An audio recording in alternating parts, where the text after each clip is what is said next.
Okay, cortisol is the buzz hormone of 2026, and I wanted to show you the most effective way to measure your cortisol levels. Now, it is a hormone that we naturally produce when our body goes into the fight or flight freeze system or the sympathetic nervous system. So it's a totally normal enhancing hormone.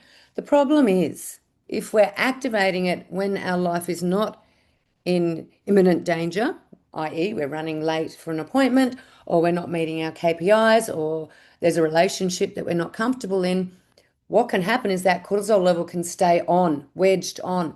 Now, I use saliva testing, it's easy to do from home, and I measure it 4 times over the day. That gives me a really good picture for how you're responding to your environment, how you're feeling at an unconscious level, and more importantly, what we can put in place to resolve things. Now, this is a saliva result here showing you this person was actually burnt out.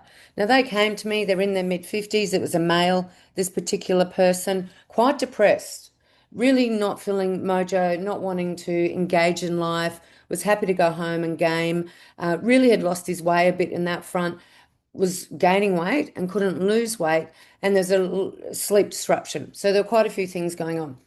Interesting. His cortisol at some point would have been super high, but when we captured it, it was very low on waking. This is classic burnout. And once we talked about this, I said, mate, this just really looks like you're burnt out. Does that resonate with you? Yes, it does. I've got nothing left in the tank. Okay, so let's work together over a couple of months. And this is the result after a couple of months. Cortisol levels, nice. I like them being around 22, 23, 24 on waking.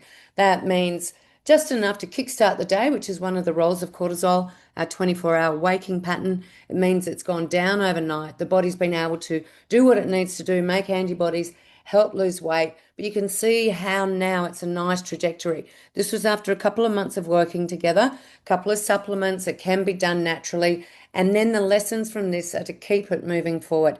If you're interested, I'm going to put a link below.